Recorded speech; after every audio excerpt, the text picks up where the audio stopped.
Terceirização da educação infantil. Que termo difícil. Mas hoje vivemos um mundo em que tudo é terceirizado. Se terceiriza a alimentação, se terceiriza o transporte, se terceiriza inclusive a educação. E terceirizar a educação de crianças pode ser um perigo. E a Carla Campos, psicóloga, está aqui para nos ajudar a entender bem esse assunto. Carla Campos, minha querida, seja muito bem-vinda ao nosso programa Mente Aberta. Prazer é todo meu estar aqui com você, falar de um tema tão rico, como você disse, né? E tão importante porque diz respeito à vida de um ser humano. Pois é, Carla. São tantas os riscos, né, que os pais correm ao terceirizar a educação infantil. Né? Primeiro me diga, como os pais têm terceirizado? Para quem? Ou para que órgãos ou para que pessoas os pais têm delegado o papel de criarem e educarem seus filhos? É interessante, Cássio, porque as pessoas elas estão misturando coisas com o humano. Uma coisa é você terceirizar realmente um serviço doméstico, terceirizar um serviço público, terceirizar serviços. Agora, o humano é complicado, porque o pai e a mãe, às vezes, eles caem isentando de um papel que não tem como passar para ninguém. A relação de afeto, a tríade, que é filho, pai, mãe e filho, essa não tem como passar e nem delegar para ninguém. E às vezes os pais estão até com boa intenção, eu vou trabalhar bastante, vou poder ter bastante dinheiro para dar uma educação adequada para o meu filho, vou dar a ele todas as coisas que ele precisa e vamos trabalhar os dois intensamente para poder proporcionar o melhor para a nossa criança. E esquecem que coisas não substituem afeto. E às vezes o que os pais fazem? Eles passam por uma babá, passam por um professor, passam por uma escola, delegam a um outro algo que é insubstituível, não existe valor, não existe dinheiro, não existe ninguém que possa substituir a relação de amor e de afeto que um pai possa dar para uma criança. Então isso é muito sério. Agora, você mencionou, mas é até algo que me ocorreu agora. Alguns pais acabam tendo que fazer isso, nem porque querem ganhar mais dinheiro, às vezes é porque tem que sobreviver, sim, né? Sim. Às vezes é uma mãe, às vezes ela é mãe, o marido saiu de casa, ou... É claro, não, vivemos um século diferente, não estamos no século XXI, né? Hoje é impossível que uma mãe fique, às vezes, dentro de casa por conta da educação dos filhos. Mas o que não pode se perder são as escalas dos valores. Sim. Eu acho que nessa escala os pais não podem perder o que tem prioridade. É necessário, sim, os pais trabalharem, nisso a gente não está pedindo para ninguém parar de realmente inserir nesse século XXI, onde que a mão de obra do casal é necessária para a manutenção da família. Mas só que o quê? Os dois, eles têm que entender, tanto pai como mãe, como eles optaram em ter um filho, eles vão ter que mudar toda uma estrutura existencial no casamento, onde que só tinha dois adultos que realmente faziam parte dele. Bem diferente. O contexto familiar, ele gera, ele necessita, ele pede todo um movimento diferente daquilo que antes se tinha. Então, tem que se pensar bem. Então, eu acho que até pensando dentro de um século XXI, os pais deveriam... Eu quero ser pai, eu quero realmente me dedicar e doar um tempo da minha vida para realmente preparar um outro humano. Vou pagar o preço? Eu vou pagar um preço porque eu vou ter que continuar trabalhando. Para manutenção, inclusive até mesmo o planejamento de vida dessa criança, vai ter muito custo alto. Né? Então, se a gente parar para pensar na própria educação infantil, na educação secundária, na faculdade, até na vida lá na frente, o pai tem que pensar que ele vai ter que fazer uma despesa, uma poupança altíssima. Eu ouvi há algumas semanas um dado de uma universidade dizendo que de uma família de classe média que educa o filho numa escola particular, gasta até os 18 anos mais de R$700 mil. Isso. Né? Com tudo, né? Com alimento, fralda, van, então é muito caro mesmo. É muito caro. E só tem que o quê? Isso são coisas. Agora, temos que pensar nisso, claro, mas não podemos desprezar a formação de estrutura desse sujeito. Então, esse pai e mãe, eles têm que conversar até mesmo antes de se tornarem pais. E se já são, começar a reprogramar toda essa estrutura de vida. Porque essa criança, ela precisa desse afeto para a formação de personalidade, ela precisa de proximidade para a identificação de quem eu sou. Ela vai precisar desses pais perto para formar, inclusive, a autoimagem, para que depois, quando ele estiver em contato com este outro, ele saiba realmente que ele tem uma base de estrutura familiar que dá um apoio, dá uma sustentação para que esse sujeito possa ser um sujeito sociável. Há um risco, Carla, há o risco de, sendo educada pela babá, sendo educada por uma escola, a criança tem uma projeção muito maior na babá, na escola, do que no papai e na mamãe? Quer dizer, Sim. O vínculo com o papai e a mamãe pode ficar ameaçado pelo processo de terceirização dessa educação? E é tão provável isso até é comprovado por vários estudos de universidades, que, por exemplo, pais que colocam um filho totalmente na mão de uma babá, essa babá, ela passa a ser para aquelas crianças a referencial feminina. Então, se ela é uma mulher, ela vai começar a identificar e ver essa babá como mãe. Então, na hora do choro, da insegurança, do medo, ela vai procurar o olhar da babá e não da mãe. Aí, quando a mãe nota isso, ela começa a ficar enciumada, ela começa a ficar, inclusive, assim, que isso? Mas eu que sou a mãe, eu faço tudo para essa criança e agora ela se volta para o outro. Porque dentro da mente infantil, a repetição, o contato, o afeto, o calor, o carinho, o estar próximo, o trocar, o estar junto, o representar segurança, é aquele que está junto com a pessoa que ela quer realmente identificar-se. Agora, se essa mãe, ela tá, mas é eu que estou pagando. Mas está pagando lá, quem está perto aqui é a babá. E a criança não sabe quem é que paga o salário, não? Não sabe, ela sabe quem está ali perto. Na hora que ela sentiu uma dor de barriga, ela sabe quem está ali perto. Na hora que ela chorou com fome, alguém saciou essa necessidade. Então, as necessidades que são saciadas, elas são repetidas, repetidas, repetidas. E por essa babá, quem que ela vai identificar? A mãe baba, né? Aí essa babá vira mãe. Aí a mãe começa, não, ela não é mãe, então é a mãe babá, e a mãe vai colocando esses rótulos para não doer tanto na relação materna. Mas, na realidade, a mãe tem que pensar que realmente essa proximidade dela nesse início ela é fundamental para a formação, inclusive, de identificação. E tem como minimizar esse efeito, Carla? Sim, hoje em dia, inclusive, a gente vê que existem vários sistemas, né, até hoje 6 meses, né, que a mãe, inclusive, pode ficar, algumas empresas adotam isso, a criança pode ficar perto, né? A mãe, ela tem que pensar o seguinte, esse primeiro ano de vida ele é fundamental. Então, se puder, pelo menos meio horário ficar um horário com a criança, opte, diminua um pouco essa renda, mas esse início ele é fundamental para essa identificação. Eu estou falando mãe, mas não é uma mãe, porque na psicologia a gente fala mãe, essa relação pai e mãe, né? Os dois são importantes. É lógico que a mãe tem uma participação muito mais intensa, porque até desde a gestação, esse contato do bebê com a mãe, ele realmente é maior. Então já tem esses 9 meses aí que realmente houve essa proximidade. Depois que essa criança nasce, essa continuidade vai manter esses laços. Esse pai está trabalhando fora, mas ele pode participar sim, e inclusive aliviar um pouco, talvez, a tripla jornada, né? Eu tenho que ser mãe, eu tenho que ser esposa, eu tenho que ser profissional. Então o pai ele pode entrar nessa jornada e aliviando um lado, onde que vai ter uma hora que é ele que vai dar uma papinha, é ele que vai ajudar a trocar uma fralda. E ele está perto também, que isso é necessário para a formação de uma consciência, de uma identidade equilibrada. A criança, ela se sente protegida por quem está perto. Então, terceirizar tudo isso, passar tudo para o outro, é dar desequilíbrio a um sujeito que vai desenvolver no futuro estruturas talvez até doentias. Porque hoje, eu como psicóloga clínica, eu vejo dentro do consultório a maior base de doenças, de patologias vinculada aos primeiros 3 anos de vida. É mesmo? É muito intenso. Por quê? Essa relação de abandono, solidão, rejeição, insegurança, autoimagem distorcida, até quando que nós pegamos isso? Até os 5 anos de idade. Agora, a mãe e o pai que tem uma babá por necessidade, papai e mamãe trabalham, né, e tem a babá lá, e a babá ajuda demais. Como fazer para que a criança entenda que a babá está cuidando dela, mas papai e mamãe são papai e mamãe? Quer dizer, que ações esses pais podem tomar, práticas, para não somente minimizar, mas evitar que a criança transfira para babá né, essa função? Os pais, por exemplo, final de semana, vamos colocar um pai ou uma mãe que tem empregada, tem babá, tem a auxiliar de para casa, tem todo um arsenal de auxílios em volta.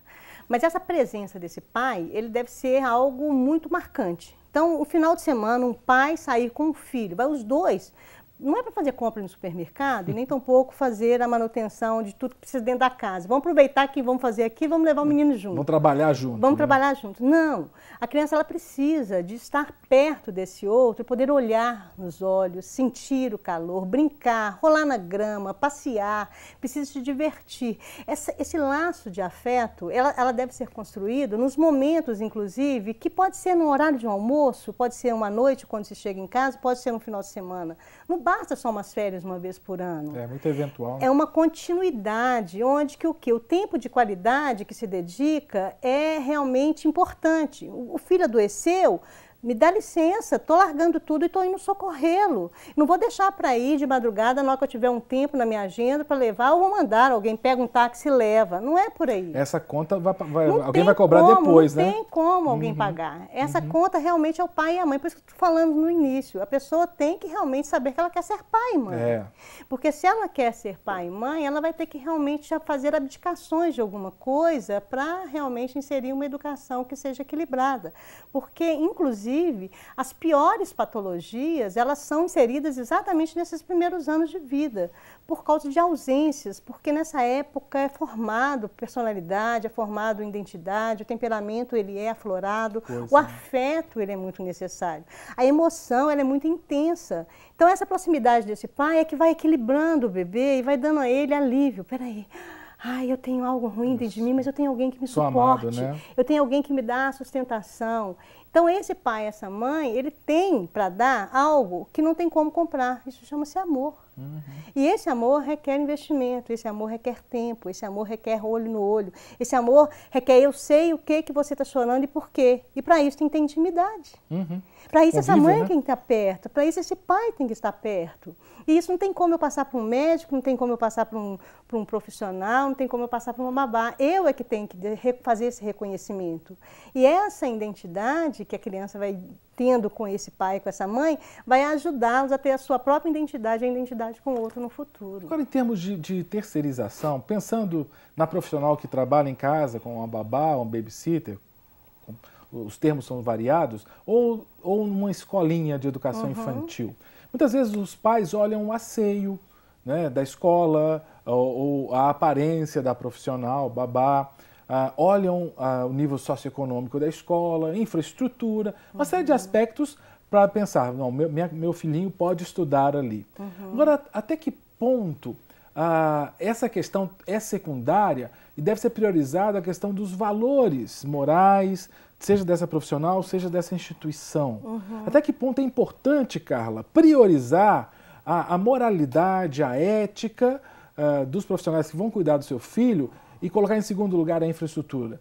Ou não? Realmente a infraestrutura é em primeiro lugar? Essa questão moral pode ser colocada no segundo lugar? Os pais, eles têm que ver qual que é o nível de cultura, qual que é o nível de moral, qual que é o nível de valores que ele tem e buscar essas identificações, porque o trabalho familiar e o trabalho da escola, ela é uma continuidade. Então, os valores que se tem dentro de uma casa, os valores que se mostram, que se aprende. Então, a criança, por exemplo, falar um palavrão não é aceitável. Eu não aceito que se fale um palavrão. Então, há uma correção dos pais diante de... Hoje mesmo aconteceu isso na minha casa. A minha filha chegou muito irritada da escola e eu já notei que ela estava com a de menor com muito arredia e brigando com ela, tal, como assim, qualquer coisinha ela implicava. E eu falei assim, olha, está acontecendo, ela já veio com alguma coisa, a gente sente quando tem alguma coisa, houve um conflito escolar, alguma coisa que ela não está muito bem, ela não sabe elaborar muito bem ainda. Não, eu perguntei, o que foi? Não, nada não, mas não tem nada não, eu só estou cansada, tem 7 anos, cansada. Tá tensa. Aí tá, estou tensa, estou estressada. Aí falei com o pai estava na hora da opção, hoje a gente divide, então hoje é o dia de você fazer o para casa com ela, ontem eu fiz e hoje é ele. E neste para casa a gente vai introduzindo vários valores, então assim, olha a forma de sentar, você tem que sentar na mesa, vamos organizar isso, o que você tirou fora, você guarde, aquilo que é seu é você que tem que ser responsável. Então esses valores a gente vai introduzindo dentro da casa, na escola, isso vai ser dado continuidade. Aí vamos dividir as coisas, a cola é um vidro grandão e tem um vidro menor que é para as duas, mas só tem que ir a de 7 tem que levar, de 4 não. Então quando tem o para casa você divide. Ela simplesmente não quis entregar a cola para a irmã. Não vou, que a cola é minha e eu não vou deixar e tal. O pai, ok, tudo bem, você tem duas escolhas, ou você entrega para ela agora, ou então depois eu vou resolver a questão. Ela birrou e não deu. Resultado, o pai pegou a cola, deu para a irmã, ela colou e falou assim, agora o resto do dia hoje você não vai ver TV hora nenhuma, nenhum dos seus desejos. O horário da sua televisão está cortado. Como que a gente vai dar conta de realmente ver o que são essas implicações? Quando eu chegar em casa agora à noite, eu vou conversar com ela para ver o que realmente, por que ela está tão arredia. Mas, na realidade, já houve uma divergência aí. Então, é uma coisa na escola que eu tenho que ver em casa e que eu tenho que, dependendo do que for, talvez eu tenha que ir lá conversar. Isso, que talvez a escola tenha uma postura exatamente contrária à postura que vocês têm em casa. Exato. Então, assim, os palavrões. Ah, não, aí tá. Ela brigou e xingou a irmã com um palavrão que não se escuta dentro de casa. Não foi aqui que ela aprendeu. De onde que saiu isso? Sabe? Então, aquelas coisas que se assusta. Pô, não é daqui, não veio daqui. Então, você sabe que existe uma rede de influência que não é uma familiar. Então, se eu não tenho esse controle, talvez eu esteja educando num lugar e algum lugar que está deseducando. Então, essa rede de contato a gente tem que ter para saber como que está sendo o nível de educação. Tem afinidade? Prega os mesmos valores, vou lá na escola, vamos conversar o que está acontecendo, com quem que está andando, como é que está sendo esses vínculos. Sim. E essa terceirização, ela é mais, ela não tem que ser terceirização, tem que ser uma parceria. Né? Os pais, eles têm que estar parceiros da escola e a escola ter os pais como parceiros.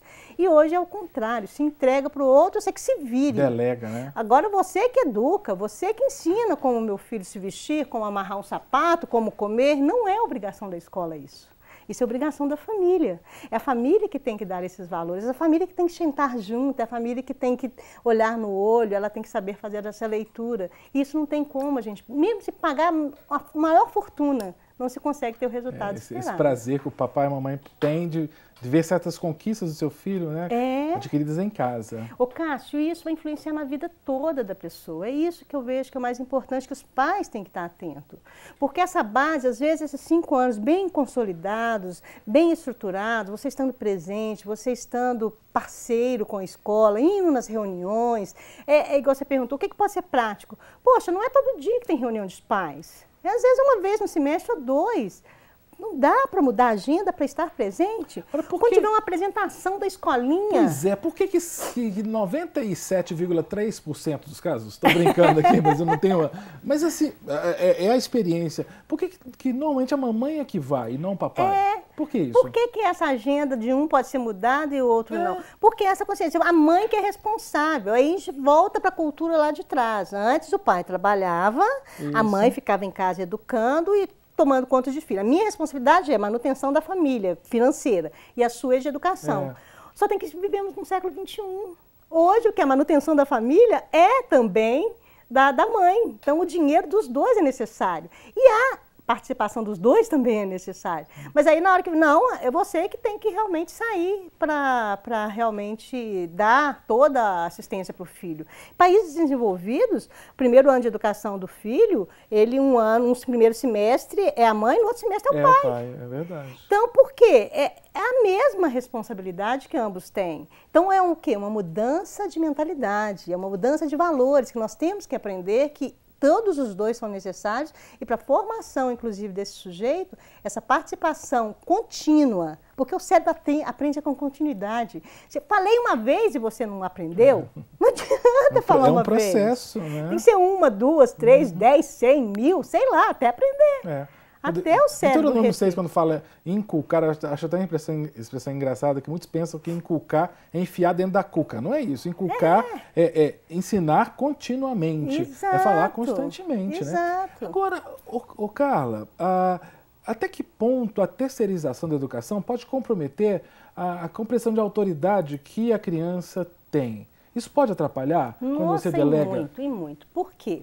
O processo, inclusive, do não do pai, o pai ele vem para ser uma autoridade com o filho e essa autoridade sendo instituída, essa autoridade ela vai ser, vamos dizer, refletida ao longo da história do sujeito. Essa primeira identidade, ela vem com os 4, 5 anos de idade. Por quê? Nesse período, a criança ela tem uma fase de desenvolvimento que a gente chama de fase anal. Ela está, inclusive, contestando quanto várias coisas e ela começa o não e o porquê. Todo mundo conhece muito bem essa fase da criança. E ela vai contestar, e ela vai enfrentar o pai. Nesse período, existe um desejo inconsciente da criança, o desejo dela, ela quer satisfazer. Tem que ter alguém que seja suporte, tem que ter alguém que barre, tem que ser alguém que sustente esse desejo. É muito interessante que a gente diz na psicologia que o desejo do pai ele é superior à lei. Porque esse desejo do pai, ele diz, eu não quero. Por quê? Porque eu não Porque sim. Mas eu não quero. Mas lá na minha escola, meu coleguinha, não me interessa. Eu estou falando não e não.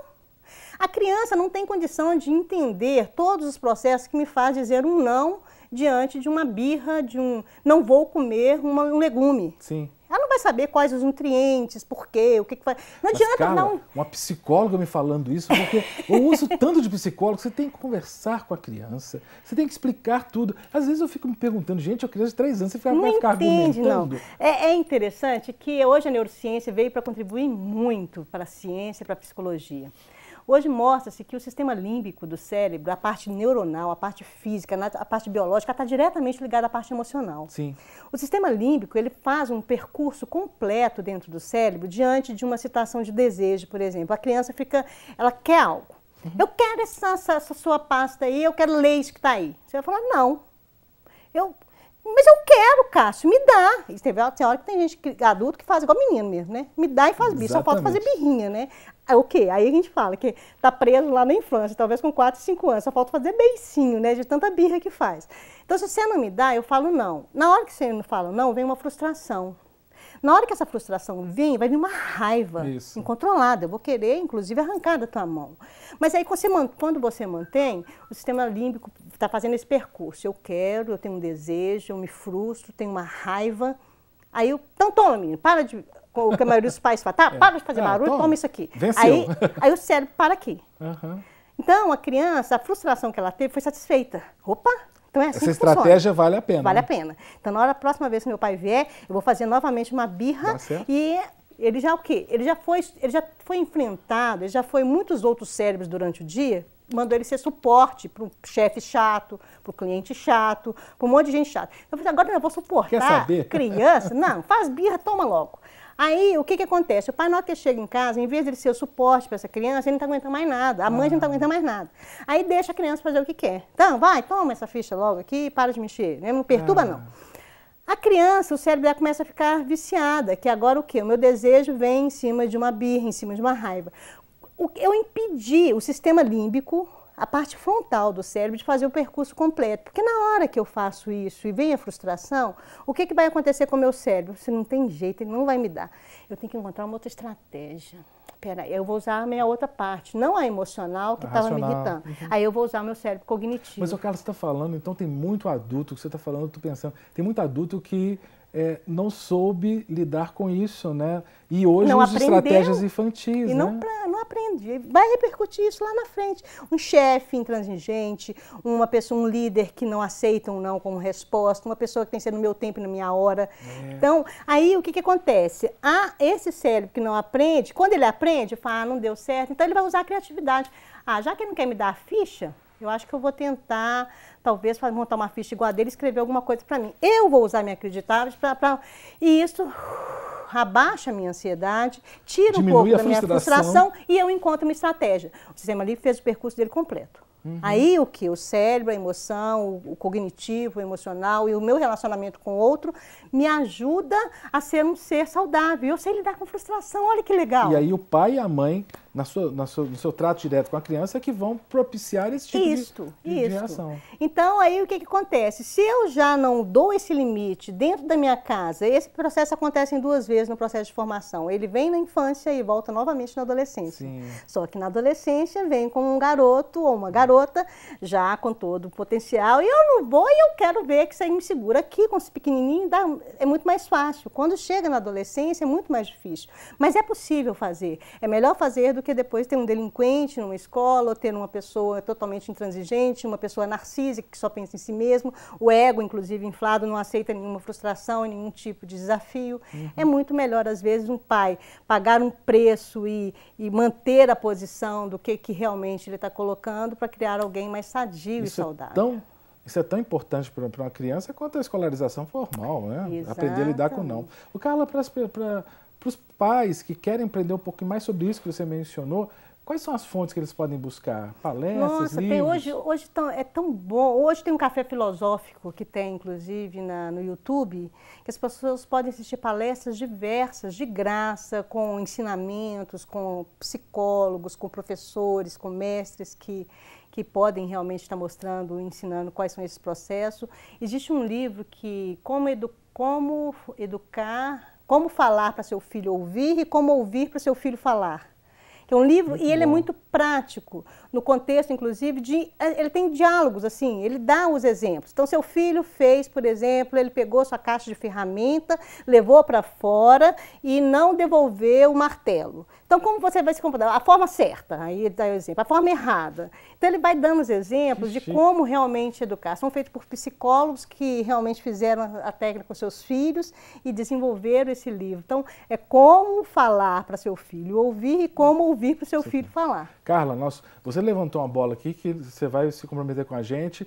Mais para frente, voltar a falar de adolescentes. Tá? Ótimo. Como lidar, né, nessa próxima fase, né? Eu, como sou pai de adolescente, eu quero, né, ouvir o que você tem para me ajudar. Muito bom. Quero te agradecer demais, viu? Pela sua presença. Foi uma honra tê-la aqui, viu? O prazer é todo meu. E eu espero que os pais terceirizem mesmo, menos os seus filhos, né? Acho que o filho não pode ser terceirizado, que eles amem seus filhos. Um conselho que eu faço o seguinte: só tem uma fase na vida do filho de infância, uma fase de pré-adolescência e uma fase de adolescência. Então faça o seguinte: viva cada uma como sendo único, porque elas não vão repetir. E se você perde algo, você não vai viver isso nunca mais. Então, assim, não tem dinheiro que pague isso, não. Às vezes diminui um pouquinho a renda, diminui um pouquinho o estar fora, esteja mais próximo do seu filho, esteja mais próximo dessa pessoa que é tão importante para você, porque eu acho que a melhor coisa que você pode fazer é o seguinte: o mais importante não é a coisa, o mais importante é a pessoa. Então não coisifica tanto a relação, nem tão pouco os vínculos, que com certeza você vai ser feliz, vai fazer um ser humano muito mais feliz do que você imagina. Perfeito, Carla. Obrigado. Recado dado. Tenho certeza, ouvinte, que você aprendeu muito, assim como eu aprendi na entrevista com a querida Carla Campos. O Mente Aberta termina agora, contando sempre com a sua audiência. Continue agora com toda a programação da Rede Super. Que Deus te abençoe. Para receber todas as novidades do canal, inscreva-se e, se curtir o vídeo, clique em gostei. Aproveite para acompanhar a Rede Super nas redes sociais.